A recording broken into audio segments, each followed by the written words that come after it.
요셉은 알고 보니까 이집트에 팔려가게 되고 보디발 장군 집으로 유다는 집을 나가게 된 거예요. 그런데 이제 그 당시에는 계대 혼인법이 있었죠. 그렇죠? 형이 죽으면 동생이 애기질을 하는 이 엘이 악해가지고 죽었어요. 그런데 이제 오난 세라 이렇게 아버지를 떠나서 집 나가서 이방인과 결혼했지 않습니까? 그래서 이 요셉은 알고 보니까 이집트에 팔려가게 되고 보디발 장군 집으로 유다는 집을 나가게 된 거예요. 유다가 이제 집을 나가서 어떤 일이 벌어지느냐면 아버지를 떠나서 집 나가서 이방인과 결혼했지 않습니까? 그리고 엘을 셋 낳았어요. 엘, 오난, 세라 이렇게. 그런데 이제 다말이라는 며느리를 들였다고. 근데 문제는 이 엘이 악해가지고 죽었어요. 그런데 이제 그 당시에는 계대 혼인법이 있었죠. 그렇죠? 형이 죽으면 동생이 애기씨를 하나 넣어줘야 돼요. 왜냐면 여자 혼자 살 수 있는 방법이 없던 시대였거든. 그러니까 애기가 하나 있어야 평생 부양을 하니까. 지금은 전혀 그런 것은 법이 아닙니다. 그 당시에는 워낙 사회가 불안정하고 그 여자 혼자 살 수 있는 길이 없기 때문에 그 계대 혼인법이라는 법이 있었어요. 특별하게. 그런데 그 오난이 밖에다 설정을 한 거예요. 왜냐하면 이 부인이 죽으면 형이 재산 나자기 건데, 그런데 이 부인이 애를 놓으면 형이 재산 다 계획될 거 아니에요. 그러니까 아주 악한 마음을 갖고 있었던 거야. 그래서 오난도 죽고 만 거라. 그러니까 유다 입장에서는 며느리 하나 들어왔는데 센터 같은 애가 둘이 죽은 거 아니에요. 그러니까 셋째도 죽을까 봐 염려가 되는 거라. 그래서 이 며느리 집에 돌려보낸 거예요. 그래서 좀 더 기다려봐라. 세라가 크면 죽게 하고 난 다음에 얼마 안 가서 이 유다의 아내가 죽었어요. 근데 또 남자가 독사하는 게 별로 좋지 않고, 여러분 남자의 욕정은 폭발적일 때가 가끔 있거든요. 그러니까 이 사람이 가는 길에 에다님 술길 옆에 창녀가 있길래 아무것도 준비 없이 욕정이 바란 거라. 그래가지고 이 여자와 함께 자고는 지팡이하고 끈하고 도장을 주고 내가 이후에 그 살해를 하겠다 하고 돌아왔어요. 그런데 친구를 보내니까 거기는 원래보다 또 창녀가 없다네. 그리고 3개월쯤 지났는데 자기 며느리 다말이 임신을 했다는 거야. 그래서 유다 입장에서 얼마나 열받겠어요. 자기 아들 죽었지, 부인 죽었지, 또 요즘에 희한한 일도 하나 있었는데 자기 며느리가 임신했다니까. 남편도 없는데. 그러니까 당장 끌어다가 불태워 죽여버려라. 그렇게 얘기했는데 이 여자가요, 내가 임신하겠는데 이 사람의 아들입니다 하고 딱 표를 갖고 오는데 보니까 자기 지팡이하고 도장하고 끈이에요. 그럼 세상에나 며느리가 시아버지 성폭행한 거라. 그리고 애를 가졌어요. 그러니까 유다가요, 할 말이 없는 거야. 할 말이. 너는 나보다 더 옳다. 모든 죄는 나에게 있는 거야. 내가 세라를 안 줬으니까 그래. 너도 어디 계속 그랬겠냐. 그리고 유다가 그 다말을 부인으로 데리고 살게 된 거예요. 그때 쌍둥이를 없거든요. 베레스와 세라. 야, 물어봅시다. 며느리와 시아버지 사이에서 태어났으니까 이 애는 유다에게 있어서 손자인 거예요? 아들인 거예요? 참 족보 복잡하게 됐죠. 하긴 뭐 쌍둥이니까 하나 아들하고 하나 손자하고. 이 문제는 이제 유다가 이런 일들을 겪으면서 뭘 깨닫게 되냐면 자기 아버지의 심정을 깨닫게 돼요. 자기 아버지처럼 아들이 죽어봤다고, 부인이 죽어봤다고, 남들이 경험하지 않는 회개망창한 일을 다 경험해보면서 유다가 비로소 회개하게 된 거예요. 그러면서 집안의 모든 어려운 일을 자기가 돌아보게 하는 거예요. 그러고 돌아오는 거예요. 그게 유다 이야기예요. 37장 이야기죠. 우리 한번 합시다. 고난은 하나님의 학교입니다. 그 고난 때문에 자라게 돼요. 여러분 실상은 그 전에 얘기가 있는 겁니다. 여러분 나무라고 하는 것을 보면 뿌리가 있으면요, 해가 비칠 때 자라게 되어지고 비가 오게 되어지면 양분을 흡수하게 되는 거예요. 그렇지 않습니까? 그런데 뿌리가 없으면요, 해가 비치면 말라버리고 비가 오면 썩어버리는 거예요. 그러니까 하나님의 사람들은 고난이 닥칠 때 자라게 돼요. 오히려 그게 하나님의 자녀죠. 그리고 우리가 어떻게 반응하는지를 보면 우리 인생에 자기가 누구에게 속했는지를 알 수 있을 겁니다. 유다가 이렇게 집에 돌아올 때까지 세월이 꽤 지나게 된 거죠. 그때 이제 한편 요셉이 보디발 장군 집에 갔는데 이분이 워낙 사랑받는 사람이야 진짜. 그럼 사랑받으려면 네 가지를 잘 해야 됩니다. 겸손해야 되고, 예의가 발라야 되고, 맡은 일을 충실히 감당해야 되고, 성실해야 되고, 분수에 넘치지 말아야 돼요. 그러니까 이분은 어디 가서나 사랑을 받는 거예요. 여러분 이집트에 잡혀갔으니까 노예인데 문제는 말도 안 통할 거 아니에요. 근데 2년 동안 얼마나 성실하게 일을 했는지 2년 만에 애국어를 통달하면서 이 보디발 장군 집의 총리가 된 거예요. 근데 문제는 이분이 사랑을 받아서 너무 받아서 보디발 장군 부인이 사랑하는 바람에 또 인생이 꼬인 거라도. 그 보디발 장군 부인은 나이가 50 넘은 할머니인데 20된 총각을 좋아한다고 홍홍홍 하면서 달려오니까, 그러니까 뭐 요셉이 징그러워 도망가죠 그냥. 근데 한번 배 갖다가 잡힌 거예요. 옷 벗고 도망가버렸죠. 그러니까 이 여자가 또 얘기하는 거예요. 당신이 데리고 온 유대인 이 노예가, 히브리 노예가 나를 모욕했었다면서. 그렇게 하자 이제 이 보디발 장군이 그 요셉에게 물어보지만 실제로 요셉에게 죄가 있을까요? 없을까요? 없어요. 요셉이라는 그 영화를 보면 그런 장면이 나와요. 요셉에게 하나님의 이름으로 물어보는데 너 그러지 않냐 했더니 맞습니다. 저는 절대 그러지 않았습니다. 알았다 하고 장면이 딱 박히는데 다음날 보디발 장군 부인의 눈탱이 반탱이가 버렇게 돼간다고. 남편한테 반드시 쫓겨진 거야. 근데 뭐 체면이 있으니까 어쩔 수 없잖아요. 그래가지고 이 요셉을 왕궁의 죄들이 갇히는 그 옥에다가 집어넣어요. 왜냐하면 거기에 들어가야 부인의 마수가 미치지 못해. 그 요셉을 보호한 거죠. 그리고 그 간수장에게 잘 얘기를 한 거예요. 그래서 이 요셉은 그 감옥에 들어갔음에도 불구하고 거기서 뭡니까? 총리하면서 심부름을 해요 또. 거기에도 술 맡던 가는장, 떡 맡던 가는장을 만나지 않습니까? 그리고 드디어 또 꿈을 꾸니까 꿈의 해석은 누구한테 있다는 거예요? 하나님께. 그리고 그 꿈의 해석처럼 포도주 맡던 가는장은 풀려나게 되었고 떡 맡던 가는장은 죽게 되었어요. 그때 이 요셉에게는 기대가 있었다고. 이 사람이 풀려났으니까 내 해몽처럼 나를 돌아보지 않겠는가. 그런데 2년 동안 새카맣게 까마거든. 이런 사람이요, 기대를 안 하면 2년이 지나갈 수 있어요. 근데 내일쯤 풀려나지 않겠는가 기대하는데 2년은 너무 길어요. 제가 군대 가보니까 좀 이해가 되더라고. 여러분 그 주말을 보내는데 누가 면회 온다는 얘기가 없으면 주말 잘 가요.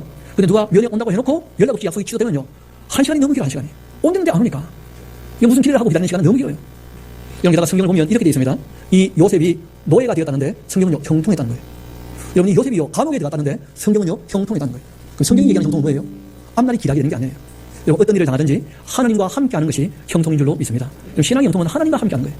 그러니까 이분은 아무리 어려운 일을 당해도 하나님을 원망하지 않고 하나님 앞에서 겸손하게 예의 바르게 정말 맡은 일을 성실히 감당하면서 분수에 넘치지 않게 행동하는 거예요. 그게 하나님께서 참 사랑하시는 포인트가 됐어요. 하나님과 함께 하셨다는 함께.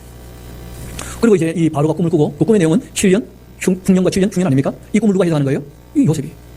그런데 요셉이 그 꿈을 해석하면서 뭐라고 얘기하냐면 왕이 이렇게 될 걸 아니까 이 일을 적절히 맡길 사람을 세우시 하고. 근데 왕이요, 네가 제자라는데 네가 총리라. 그래가 총리가 됐어요. 이유가 있었습니다. 이 왕이요, 그때가 10대였어. 애가 너무 어리니까 인사정책을 지멋대로 한 거라. 그래가지고 이 요셉이 총리가 된 거예요. 원래대로 하면 인사정책을 그렇게 하면 안 됩니다. 아니 총리를 지 운도 타고 막 세우면 됩니까 그래? 말이 안 되거든요. 나중에 알고 보니까 요셉이요, 이 왕을 자기 아들 볼로 얘기를 해요. 이때 요셉은 나이가 30이거든. 그러니까 아주 어린 애니까 철없이 결정한 거라. 그 덕분에 총리가 된 거예요. 그럼 총리가 돼가지고 풍년 7년이 지났어요. 중년이 갖춰온 거예요. 2년이 지나자 야곱집에 먹을 게 아무것도 없잖아요. 그래서 이제 형들이 올라온 거예요. 올라와서 요셉은 형들을 알아보죠. 그런데 형들은 요셉을 알아볼 수가 없어요. 왜냐하면 애국 사람인데다가 총리인데 어떻게 감히 쳐다봅니까? 눈도 못 마주치죠. 그런데 요셉은요, 충격을 먹었어요. 왜냐하면 형들이 올라왔는데 자기 동생 베냐민이 없는 거예요. 그럼 요셉 생각에는 어떻게 생각되겠습니까? 이것들이 또 어디다 팔아먹었나? 그러니까 꼬치꼬치 물어본 거예요. 근데 얘기를 들어보니까 하나는 집에 있고 하나는 사라졌다는 거예요. 사라지거든 여기 있으니까 아무 문제 없잖아요. 그래가지고 이제 그 베냐민 데리고 오라고. 그 얘기해놓고 난 다음에 자기가 말도 말이 안 되는 말이라. 그 어떻게 지금 막 데리고 옵니까? 그러니까 시몬이 남겨놓고 난 다음에 9명을 내려보내면서 다음에 양식을 사러 올 때 베냐민 데리고 오라고 명한 거예요. 그러니까 형들이 이제 양식을 실어서 가는데 또 요셉 입장에서는 돈이 없으면 못 올라오잖아요. 그러니까 돈을 또 다 넣어준 거라. 근데 형들 입장에서는 양식을 먹으려고 열어보는데 돈이 출렁 떨어지니까 어느 미친놈이 또 이 어려울 때 훔친다 이걸. 또 그러지 않겠어요? 서로 간에 오해만 쌓인 거예요, 오해만. 근데 문제는 집에 안 내려갈 수 없죠. 지금 파생대같이 기다리고 있잖아요, 양식만. 그래가지고 무거운 마음을 가지고 집에 보충한 거예요. 그래서 양식을 풀어서 아버지한테 드리는데, 여러분 야곱 입장에서는 양식도 있죠. 돈도 갖고 왔잖아요. 근데 누가 없어요? 시몬이. 그러니까 이 미친놈들이 시몬 팔아가지고 양식을 산 거예요. 아니 돈이 그대로 있잖아요, 돈이. 그 당시에는 사람을 사고 파는 시대 아닙니까? 그 자기 아들 팔아먹은 양식을 먹어야 되는데 이것들이 또 뭐라고 얘기하냐면 다음에 올라갈 때 베냐민 데리고 올라가겠대. 그러니까 베냐민 팔아먹겠다는 거 아니에요. 그러니까 야곱 입장에서는 말이 안 되는 말이라. 그런데 뭐 양식은 또 다 바닥에 나고 양식을 사러 올라가야 돼요. 근데 뭐 올라가는데 누구 데리고 와야 됩니까? 베냐민. 그리고 내줘야 말이지. 다 주저주저하다가 유다가 얘기를 해요. 아버지, 내가 내 목숨을 걸고 데리고 오겠습니다. 유다가 모든 어려운 일에 앞장을 서는 거예요, 유다가. 그래가지고 내보내면서 여태까지 야곱이요 안 했던 말을 해요. 이르면 이르리로다. 여기 이 사람이 늘 웃기는 사람이었거든. 비로소 놓게 된 거예요. 비로소. 이때가 야곱의 터닝 포인트였어요. 아니, 그러니까 형들이 올라가게 되니까 요셉 입장에서는 다 올라왔잖아요. 시몬 풀어주고 잔치를 벌였어요. 잔치를 벌 때 아직도 형은 자기를 모르죠. 그러고는 형들이 이제 자리에 앉히는데, 여러분 놀랍게도 얘네들이 지금 4명 부인이 7년 만에 낳았으니까 서열이 얼마나 복잡하겠어요. 근데 이 요셉이요, 그 순서를 다 아는 거야. 루벤 여기, 시몬 여기, 레위 여기, 유다 얘기하면서 그렇게 딱 순서만 앉히고 자기 자리에 딱 띄워놓고 베냐민을 앉힌 거예요. 그러니까 형들이 보기에는 완전히 신이야, 신. 왜냐면 자기를 또 복잡한데 서열이. 이 애국의 총리가 그걸 다 하니까 얼마나 놀랐겠어요. 보통 인물이 아니지, 보통 인물이. 그리고 막 이 베냐민한테 5배나 쌓아줘요. 배 터져 죽으라. 그건 아닙니다. 야, 임마, 너 고생 끝났다, 임마. 내가 네 친형이야, 임마. 너 얼마나 힘들었어. 만큼 먹어, 짜셔. 막 그러면서 챙겨준 거 아니에요. 그런 생각을 한 거죠. 형들은 다 내려보내고 베냐민을 빼돌려야 되겠다. 그래가지고 내려보냈는데 베냐민 자루에다가 은잔을 집어넣은 거예요. 그리고 보내고 난 다음에는 자기 군사를 보내서 은잔 있는 사람을 데리고 오라는 거예요. 형들은 얼마나 신납니까? 시몬 데리고 가죠. 베냐민 데리고 가죠. 양식까지 가죠. 막 내 영혼이 은총 입어 중한 지진 벗고 보니 그렇게 신나서 가고 있는데 뒤에서 개에서 거라 하면서 딱 쫓아. 그때마다 루벤이 하는 말이 있어요. 어쩐지 일이 잘 풀린다 했더라. 일이 이렇게 꼬이는 이유가 있다는 거예요. 그게 뭐냐면 옛날 그 동생 요셉이 살려달라고 울부짖을 때 우리가 그 눈물을 외면했기 때문에 우리 눈에서 피눈물이 난다는 거예요. 여러분 그 루벤은 그게 잊혀지지 않았던 모양이라. 여러분 그 웅덩이에 빠졌던 그 요셉이 형들을 보니까 자기를 진짜 죽일 눈빛이거든. 그러니까 형들한테 살려달라고 거기 기어 올라갈 때 여러분 그 사다리가 있는 것도 아니잖아요. 그 웅덩이에서 흙을 찍어 올라가면서 그렇게 올라가면 손톱 빠지고 피 베이고 눈물 범벅대고 막 제발 좀 살려달라고 그렇게 비는데 올라오고 지차고 막 그걸 루벤이 봤거든요. 그게 마음에 지워지지 않는 거예요. 그러니까 일이 안 될 때마다 그 잔상이 남아있는 거예요. 그래가지고 이 쌀자루를 다 풀어헤치는데 루벤도 풀어헤치지 않습니까? 다 없는 거예요. 없다고 큰소리 치는데 베냐민 자루를 푸는 순간 탱그랑 탱탱탱 통통통통 하면서 은장이 뛰어다니는 거예요. 그러니까 루벤도 얘기합니다. 하나님께서 우리의 죄를 이렇게 적발하시는구나. 문제는 이 사람이 베냐민만 데리고 간다는데 그때 유다가 다시 났어요.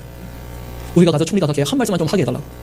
그러니까 아니 얘만 가면 된다고. 아니야, 우리가 함께 올라와서 드릴 말씀이니까. 요셉은 지금 베냐민만 오기를 원했는데 유다명이 올라온 거예요.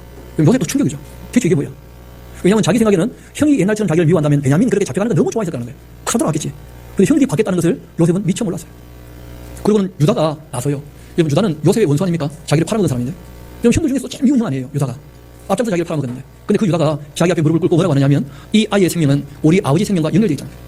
이 아이가 돌아가지 않으면 아버지가 돌아가신다. 이 아이는 아버지 밑에서 일해 본 적이 없대. 그러니까 자기를 노예로 삼고 얘를 돌려달라는 거예요.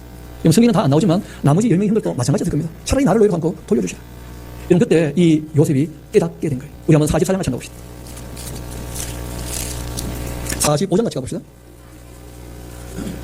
44장 32절 먼저 한번 봅시다. 주의 종이 내 아버지에게 아이를 담보하기를 내가 이를 아버지께 데리고 오지 아니하면 영영이 아버지께 죄짐을 지리라. 그렇게 하였사오니 이제 주의 종으로 그 아이를 대신하여 머물러 있어서 내 주의 종이 되게 하시고 그 아이는 그 형들과 함께 올려 보내소서. 그 아이가 나와 함께 가지 아니하면 내가 어찌 내 아버지에게로 올라갈 수 있겠습니까? 두렵건대 제 해가 내 아버지에게 미침을 볼 것입니다. 요셉이 시황 자들 앞에서 그 정을 억제하지 못하여 숨질러 모든 사람을 다 자기로 물러가라 하고는 그 형제들에게 자기를 알립니다. 근데 그때 그와 함께 한다는 사람은 아무도 없었어요. 요셉이 큰 소리로 우리가 애국 사람에게 들렸고 바로의 국민에도 들리게 됩니다. 그때 요셉이 그 형들에게 말합니다. 나는 요셉입니다. 내 아버지께서 아직 살아계십니까? 근데 형들이요 그 앞에 놀라서 대답을 못해요. 왜냐하면 반가운 것보다 두려움이 더 커요. 자기들이 팔아먹었거든. 너무 큰 충격을 받은 거예요. 그때 요셉이 형들을 불러요. 가까이 불러서 한마디 합니다. 그들이 가까이 하니 이르되 내가 바로 당신들이 애굽의 판자입니다. 형들이 등골에 소리가 확 돋았을 거예요. 근데 그 다음 얘기가 중요해요. 이분이 하고 싶은 얘기는 이 다음이 진짜였어요. 자기가 요셉인들을 밝히려고 이 말을 한 것뿐이야. 알고 보면 뭐라고 했느냐면 당신들이 나를 애굽에 팔았다고 해서 근심하지도 마시고 한탄하지도 마십시오. 그런 일 내가 알고 있는데 그러지 마시라. 하나님이 생명을 구원하시려고 나를 당신들보다 먼저 보내신 겁니다. 이 땅에는 2년 동안 흉년이 들었으나 아직 5년은 바꿔도 못하고 추수도 못할 겁니다. 하나님께서 큰 구원으로 당신들의 생명을 보존하시고 당신들의 후손을 세상에 두시려고 나를 당신들보다 먼저 보내신 것뿐이십니다. 우리 8절 다시 한번 읽어볼까요? 시작. 그런즉 읽어 보낸 이는 당신들이 아니요 하나님이시라. 하나님이 나를 바로에게 아버지로 삼으시고 그 온 집의 주로 삼으시며 애굽 온 땅의 통치자로 삼으셨나이다. 그러니까 요셉이 깨닫게 된 거예요. 왜 내 인생이 이렇게 꼬이나 알고 보니까 그게 하나님의 손길이었던 거죠. 여러분, 하나님께서 이 요셉을 서른에 애굽의 총리를 삼으려면 그 방법밖에 없는 거예요. 여러분, 알고 보니까 이분은 어릴 때 자기 집에서도 뭐 했습니까? 총리를. 그리고 보디발 형 집에서도 총리를. 그리고 또 감옥에 들어가도 총리를. 여러분, 이런 총리를 내추럴 본 총리라고 해요. 타고난 총리다. 그러니까 애굽의 총리가 된 거예요. 알고 보니까 하나님께서 젊은 나이에 일을 맡겨야 되기 때문에 혹독한 과정을 겪게 하신 거예요. 단기 속성 과정이다. 이걸 이분이 깨닫게 된 거예요. 나를 잃어버린 자는 당신들이 아니고 누구라고요? 하나님이지. 그리고는 아버지가 살아계시냐고. 이 바로가 와서 어떻게 도와줄까 물어봤더니 허락을 받아가지고 아버지를 모시고 수레를 보내게 되었죠. 여러분, 아버지 입장에서는 유라민이 하도록 왔잖아요. 여러분, 야곱이요 베냐민을 본받고 난 다음에 생각이 많았을 거예요. 왜냐하면 자기가 움켜잡는 것 중에 손에 남아있는 게 아무것도 없어요. 라헬, 디나, 루벤, 또 시몬과 레위는요 세계는 사람을 또 다 죽였거든. 거짓말이가 이것도. 그러니까 피를 흘린 사람들이에요. 또 유다 뭐 얘기는 모르겠지만 집 나갔다 들어왔잖아요. 또 제일 아끼던 누가 죽었어요? 요셉. 제일 마지막 하나 남았던 게 뭐예요? 시대는 더 있었죠. 먹을 양식. 이 사람은 그걸 챙겼거든. 먹을 양식. 근데 이제는 아무것도 없어요. 베냐민 하나 보고 있었는데 걔도 이제 없어진 거예요. 그날 밤에 이분이 생각이 많았을 겁니다. 내가 잃으면 잃으리로다. 하나님께서 그 오그라진 이 야곱의 손을 펴는데 전능하신 하나님이요 130년 걸린 거예요. 그때 야곱의 나이가 130이에요. 여러분, 그러니까 우리는 좀 빨리 항복합시다. 여러분, 야곱이 이렇게 고생하게 된 것은 누구 때문입니까? 하나님이 함께 하셔야 안 하셔요? 도우셔야 안 도우셔요? 근데 왜 세상이 이렇게 고달픈 거예요? 지타지 지타. 여러분, 요셉도 고생했지만 요셉의 고생에는요 다 계획이 있었고 의미가 있었다. 야곱은요 본인 깨닫는 거 말고는 별로 없어요. 그러니까 빨리 깨달을수록 좋은 거예요. 천부여 의지 없어서 손 들고 옵니다. 하나님께 빨리 항복할 수 있게 되기를 소망합니다. 아니면 이 야곱처럼 살아가는데, 여러분, 이 야곱이 아들이 타오니까 너무 반가웠는데 애들 얘기를 할 거 아니에요. 아버지 요셉이 하면서. 그러니까 야곱이 얘기하는 거예요. 이 좋은 날 왜 요셉이 얘기하냐 말이야. 마마 그게 하지마. 그게 아니고 아버지 요셉이 하지 말라니까. 그게 아니고 아버지 요셉이 하지 말라면 하지마. 그게 아니고 요셉이 살아있습니다. 너 얼마나 충격이 되는지 기정치되겠다. 주물러가 일어나게 되니까 아버지 놀라지 마세요. 내가 뭘 놀라냐. 절대 놀라지 마세요. 안 놀란다. 아버지 그 요셉이요 애굽의 총리입니다. 너 그럴 수밖에 없지 뭐. 그리고 깨어나서 황금술을 보고 기운을 차렸다는 거예요. 그러고는 이제 들어오게 된 것 같다는 거예요. 왜냐하면 출애굽기를 보려면 왜 이스라엘 백성이 애굽에서 탈출을 하냐고 대체. 하나님께서는 가나안 땅에서는 이 아브라함의 그 부족을 뿌릴 수가 없어요. 척박한 땅이니까. 그래서 애굽에 데리고 가야 이 애굽에서 요셉을 통해서 준비를 다 시켜놔야 여기에 400년 머무르면서 이 75명이 한 200만 좀 불어나게 되는 거예요. 한 나라를 세울 만큼 되는 거예요. 그래서 이렇게 하나님께서 연출을 하신 거예요. 드라마를. 이걸 요셉이 깨닫게 된 거예요. 나를 잃어버린 자는 당신들이 아니고 하나님이지. 그래가지고 이제 이 야곱이 올라오게 되니까 바로가 한번 보고 싶은 거 아니에요. 총리 아버지가 대체 누군지. 그래서 한번 보자고 하니까 이제 형들 중에 몇 명 챙겨가지고 아버지를 함께 모시고 바로를 만났는데 바로가 의가 그랬잖아요. 아내가 딱 표를 내요, 애가. 그럼 야곱을 딱 보는 순간 뭐라고 하냐면 어르신 나이가 대체 몇이요? 이런 거 물어보는 거예요. 여러분, 어른한테 나이 물어보는 거 아닙니다. 워낙 애가 철이 없어요. 철이 없어. 여러분, 이유가 있어요. 보통 총리 아버지를 만나면 어쩌다가 이 귀한 아들을 여기까지 보내셨는지 뭐 그러지 않겠어요, 보통? 그런데 뭐 나이가 몇이냐. 왜냐하면 이 야곱이 워낙 인생을 고달프게 살다 보니까 나이가 한 500살 넘어 보이는 모양이다. 아무리 봐도 인간 같지가 않은 거예요. 그러니까 물어본 거예요. 나이가 대체 몇 살이나 먹었는지. 이분의 대답이 걸작이에요. 내 나그네 인생길이 우리 부효조에 비해서 짧다는 거야. 왜냐하면 자기 아버지 이삭은 180, 그리고 아브라함은 175세, 자기는 지금 호부 130이야. 그런데 험악한 인생을 보냈다는 거예요. 누구 탓입니까? 지 탓이지 뭐. 이거 모든 걸 놓게 되니까 그때부터 모든 게 풀리게 된 거예요. 알고 보니까. 그리고는 이제 이 요셉이 얘기했던 대로 고센 땅을 얻게 되면 거기가 가장 비옥한 이 나일강 하류 델타 삼각 지역이거든요. 상당히 비옥한 곳이에요. 그 땅을 얻게 되어지고 목축한다 그러면 이국 사람들 목축하는 것을 다 부정하게 얘기니까 완전히 돈을 떼서 살 수 있을 거라. 그래서 거기 살게 된 것이죠. 그리고 시간이 조금 지났죠. 여러분, 이 요셉이라는 사람이 애를 놓았을 때 이름을 짓지 않습니까? 첫째 이름을 뭐라 지어요? 모나세. 그럼 그 이름의 뜻이 뭐냐면 잊어버리잖아요. 자기 인생이 너무 괴로웠던 거예요. 그리고 형들이 자기가 아들이 있잖아요. 그런 걸 다 잊어버리고 싶다는 거예요. 잊어버리자. 그런데 이름이 잊어버리자요. 김만가기. 그러면 잊혀집니까? 잊혀지지 않습니까? 안 잊혀지는 거라. 둘째 이름은요, 소망을 담아 불렀어요. 에브라임. 참되게 하시면 좋겠다. 이게 무슨 말이냐면 자기 인생을 보니까 뭐 좀 되는 것처럼 보이면 안 되더라고. 또 뭐 좀 되는 것처럼 보이면 또 망가지더라고. 또 뭐 되는 것처럼 보이면 또 망가지는 거예요. 이분의 총리가 되는데 또 언제 망가질지 모르는 거예요.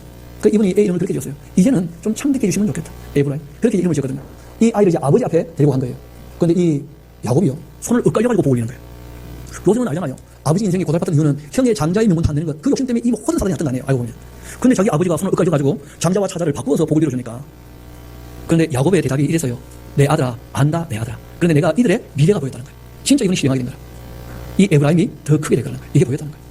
그래서 이 요셉에게 장자의 명분이 주어진 거죠. 두 몫을 받게 되어져요. 그래서 12지파 중에 이 므낫세와 에브라임 지파로 나눠지게 되어지고 요셉 지파는 없는 거예요. 요셉이 두 지파를 갖게 된 거예요. 그리고는 이제 이 야곱이 자기 자손들을 위하여 복을 비는 기도를 해요. 근데 이분이 복을 빌 때 자기 아버지 이삭처럼 하지 않습니다. 이유가 있어요. 여러분, 이삭이 복을 빌었는데 야곱이 인생이 잘 풀렸습니까? 에서가 잘 풀렸습니까? 대답 좀 해봐요. 그러니까 내가 기도한다고 누가 복 받고 그런 미신에 빠지면 안 돼. 우리 한번 합시다. 하나님이 주시는 복은 복 받을 사람에게 주신다. 복은요 빈다고 드리는 게 아니에요. 복은요 복 받을 짓을 해야 주셔요. 이상한 미신이 있더라고 보니까. 그리고 하나님이 웬만하면 이 이삭의 얘기를 들어주고 싶을 거예요. 그런데 야곱이 그렇게 살지 않았거든. 안 되는 거야. 그래서 이분이 자기 자녀를 위하여 복을 빌 때는 뭐라고 얘기하냐면 내가 비는 복은 내 부요조의 복과 다르다는 거예요. 왜냐하면 싹수대로 복을 빌었어요. 실제로 야곱이 빌었던 복은 한 80% 정도가 그대로 이루어졌어요. 신호사가 보인 거예요. 근데 100% 맞지는 않습니다. 왜냐하면 야곱의 이 기도는 하나님의 말씀입니까? 야곱의 기도입니까? 그러니까 누가 한 말인지를 봐야 돼요. 누가 한 말인지. 그런 걸 안 보면 오해가 많아요. 그러고 난 다음에 이분이 147세가 됐을 때 됩니까? 돌아가신 거예요. 돌아가시자 이제 가나안 땅 막벨라 굴에다가 자기 아버지 이삭과 리브가가 할아버지 누가요? 아브라함과 사라가 잠들어 있는 그곳에 이 야곱과 그리고 라헬이 아닌 레와와 함께 레아가 진짜 부인인 거예요. 알고 보니까 그렇게 묻어요. 그리고 돌아왔는데 문제는 형들이요 요셉에게 찾아와서 살려달라고 다시 비는 거라. 우리 아버지가 유언을 남긴 말이 있는데 너의 형들을 죽이지 말라고 하셨다면서. 여러분 요셉이 그때 너무 마음 아파했어요. 왜냐하면 요셉은 용서를 했잖아요. 근데 형들은 용서받지 못한 거라. 그게 계속 마음에 남아있어. 그래 형들 제발 좀 내 마음을 상하게 하지 마시라고. 형들의 자녀들을 내가 다 기르고 돌볼 거라고. 그렇게 하고 이제 이 요셉이 110세가 되었을 때 요셉도 돌아가시게 되어져요. 그러니까 49장에 야곱이 죽으면 50장에 바로 요셉이 돌아가셔요. 그래서 우리가 창조 이야기, 타락 이야기, 인구가 흩어진 이야기, 그리고 노아가 홍수 이야기, 그 다음에 바벨탑 사건 인구가 흩어진 이야기, 그 다음에 아브라함 이야기, 이삭 이야기, 야곱 이야기, 요셉 이야기. 이 성경을 스토리텔링 할 수 있도록 정리를 좀 하셔야 돼요. 그럼 전달이 좀 쉬워집니다. 그리고 이제 요셉이 돌아가시면서 부탁을 해요. 내가 죽으면 우리는 애굽에 남아있을 사람이 아니야. 하나님께서 이미 아브라함과 이제 약속이 있다는 거예요. 가나안 땅을 주실 거예요. 그러니까 반드시 나갈 때 나의 해골을 가지고 나와주면 좋겠다. 그렇게 부탁하시면서 이 요셉의 반뚜껑에 못질을 하면서 창세기가 끝나요. 아브라함 봅시다. 이것을 먹는 날 내가 정령 죽으리라 하셨던 그대로 여러분 창세기는요 죽음의 이야기가 끊임없이 나와요. 다 죽었다는 거예요. 아담도 930년 살다가 어떻게 됐다는 거예요? 죽었더라. 아담부터 노아까지, 노아부터 아브라함까지 다 몇 살을 향수하고 어떻게 됐다는 거예요? 죽었다는 거예요. 정령 죽으리라. 다 죽었다. 그러니까 여러분 잠시는 사단의 말이 옳은 것처럼 보여도 결론적으로 누구 말씀이 옳습니까? 하나님 말씀이 진리인 거예요. 그리고 우리가 잠시 이 세상에 향하게 처할 것이 아니고 영원한 하늘나라를 바라본다면 진리를 따라 살아가야 돼요.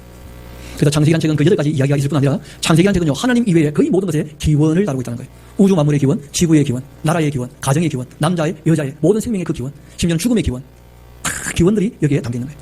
그리고 창세기를 알고 보니까 만남의 책이죠. 하나님이 사람을 만나 주셨고 남자가 여자를 만나고 그리고 아버지가 자녀를 만나고 20년 동안 흩어져 있던 형제들이 만나고 에서와 야곱이 만나고 그게 만남의 책이에요. 모든 것은 만남에서 시작된 거예요. 만남에서. 근데 좋은 만남도 있고 나쁜 만남도 있는 거예요. 저와 여러분의 만남은 복된 만남이 되기를 소망합니다. 그래서 만남, 누구를 만나느냐 이것 때문에 삶이 바뀐다는 거예요. 알고 보면. 창세기 그 8가지 정도 얘기가 있고 창세기 다음에 어떤 책입니까? 출애굽기예요. 출애굽기는 내용이 너무 단순해요. 할 말이 거의 없어요. 넘어갈까요? 별로 없으니까. 출애굽기는 이런 얘기입니다. 제일 먼저 하나님께서 일을 하기 위하여 사람을 준비하시라는 거예요. 좀 꼭 기억하십시오. 하나님은 스스로 하시는 일이 있어요. 그 일은요 그대로 다 이루어집니다. 하나님이 천사를 통해 하시는 일이 있어요. 그것도 그대로 다 이루어져요. 문제는 하나님이 사람을 통해 하시는 일은 사람이 준비되어야 이루어진다는 거예요. 그러니까 사람이 준비되기 전에는 일이 이루어지지 않아요.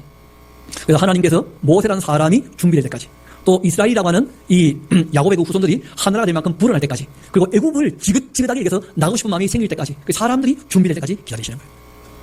그래서 준비가 된 것이죠. 여러분이 출애굽기 보면 이야기가 이렇게 시작되집니다. 요셉을 알지 못하는 바로가 왕이 됐다는 거예요. 여러분 요셉을 알지 못하면 누가 모르는 거죠? 하나님도 모르는 거예요. 쉽게 말하면 왕조가 바뀐 거예요. 왕조가 바뀌게 되어지니까 이전까지는 은혜 받던 사람들을 어떻게 합니까? 핍박할 수밖에 없는 거예요. 그래서 이스라엘 백성들이 430년 동안 노예로 살았지만 실상은 마지막 100년 정도 그때 이제 보답받은 거예요. 그 전까지는 참 은혜 가운데서 보살핌 받아가면서 번창했던 거예요. 게다가 이 악한 바로가 이스라엘 백성들이 아기를 너무 잘 노니까 왜냐하면 하나님께서 지금 한 나라를 만들려고 애쓰고 계시잖아요. 그러니까 얘네들이 피곤해서 집에 가서 널브러져 자도록 그 진흙을 이기는 일을 시킨 거예요. 이게 참 힘든 일이거든요. 그러니까 너무 피곤하고 힘들면 집에 가서 뒤집어져서 잘 줄 알았어요. 근데 문제는 다리에 힘이 많으니까 하치 같은 애가 애를 잘 놓는 거라. 그래서 여기 또 충격을 받은 거죠. 그래가지고 뭐라고 얘기합니까? 그 시프라와 보아라고 해가지고 애기 나올 때 다 죽여버리라고. 근데 산파 입장에서 어떻게 또 애를 죽입니까? 그래가지고 둘러댔죠. 우리가 가기 전에 히브리인들이 워낙 힘이 좋아가지고 애를 그냥 숨풍숨풍 잘 놓더라고. 그러니까 왕이 안 되겠다 해서 특단의 조치를 취하죠. 그게 뭐냐면 아이를 강물에 던져서 다 죽여버려요. 남자아이입니다. 그때 이제 이 모세가 태어나게 된 거예요. 그 모세를 숨겨서 한 3개월쯤 길렀는데 이런 보통 아이들이 3개월 지나면 목소리가 커져요. 목소리가 커지게 되니까 더 이상 숨길 수가 없으니까 그러니까 갈대 상자에 담아가지고 좀 강에 띄워보내지 않습니다. 어느 미친 엄마가 애를 강에 띄워보내겠어요. 이거 뭐 한번 출애굽기 2장 같이 한번 봅시다. 뭐라고 되어 있는지. 레위 가족 중 한 사람이 가서 레위 자에게 장가들어 그 여자가 임신하여 아들을 낳았는데 그가 잘생긴 거 보고 석 달 동안 숨겼지만 더 숨길 수 없기 때문에 그를 위하여 갈대 상자를 가져가 역청과 나무진을 지나고 아이를 거기다가 나일 강가 갈대 사이에다가 갖다 두었다는 거예요. 그러니까 온갖 드라마나 영화를 보면 전부 띄워보내니까 뭐 아주 뭐 박진감은 넘치는데 새빨간 거짓말입니다. 그게 아니고 바로에 그 딸이 내려와서 목욕하는 곳이 있어요. 갈대가 있는 주변의 물은요 깨끗하고 맑아요. 갈대가 정화작용을 하거든. 그래가지고 거기에 두면 이 여자가 보고 모세가 발동해서 좀 거두지 않겠나. 그걸 바라보고 거기 갖다 둔 거예요. 그리고 미리암이 숨어서 그걸 바라보고 있었죠. 왜냐하면 미리암은요 미리 알았어요. 어떻게 될지를. 그러니까 그 바라고 원하던 대로 애굽 바로의 딸 공주가 내려와서 목욕하다가 울음소리를 듣고 히브리 아이다 너무 불쌍하다. 왜냐하면 자기 아버지가 한테 다 알거든요. 그래가지고 이 아이를 거두어 준 거죠. 거두어 주자 바로 미리암이 내려서 얘기해요. 공주께서 무슨 애 젖을 먹이시냐고 그 유모 한 명 드리라고 하고 유모를 속였는데 모세의 엄마였던 거예요. 그래가지고 이제 모세는 다시 집으로 돌아가게 되었고 그리고 모세의 엄마가 이 모세를 왕궁 지원받아 가면서 키웠던 거죠. 그래가지고 뭐 분유값 기저귀값 하나도 안 들었어요. 다 지원받으니까. 그래가지고 이제 애 젖 때쯤 됐을 때 왕궁이 집어넣는 것이죠. 이런 놀라운 것은 왕궁에 들어갔을 때 모세는 엄마 품에 자랐을 때 배웠던 것이 자기 신앙이었던 거예요. 그래서 40이 되어지니까 뭐하러 나갑니까? 자기 백성을 돌아보라. 하나님께서 제일 먼저 뭘 준비하셨다고요? 사람을 준비하셨다. 이 준비가 다 끝난 것이 아니었던 거예요. 왜냐하면 40년 동안 실력을 길러 놔도 실력이 좋다고 일할 수 있는 게 아닙니다. 사람을 크게 4개로 나누게 되면 실력이 좋은데 교만한 것들이 있어요. 실제로는 인간 역사가 이런 것들 때문에 골치 아픈 거예요. 하나님이 대단한 달란트를 주셨는데 자기 욕심 가지고 지멋대로 사니까 세상이 복잡하게 되는 거예요. 하나님이 바라시는 사람은 어떤 사람이냐면 실력이 있는데 겸손한 사람이다. 그런 사람이 잘 없어요. 그래서 하나님께서 이 모세를 40년 동안 대단한 실력을 갖추게 하시고 난 다음에는 40년 동안 미대한 광야에서 쳐박아두신 거예요. 교만 다 빠지게 하시려고. 이런 반면에 또 어떤 사람이 있느냐면 실력은 없는데 겸손해요. 적어놓으세요. 써먹지 못한다. 그러니까 자기 신앙 좀 유지하지만요. 이 일을 못해요. 일꾼이 안 돼.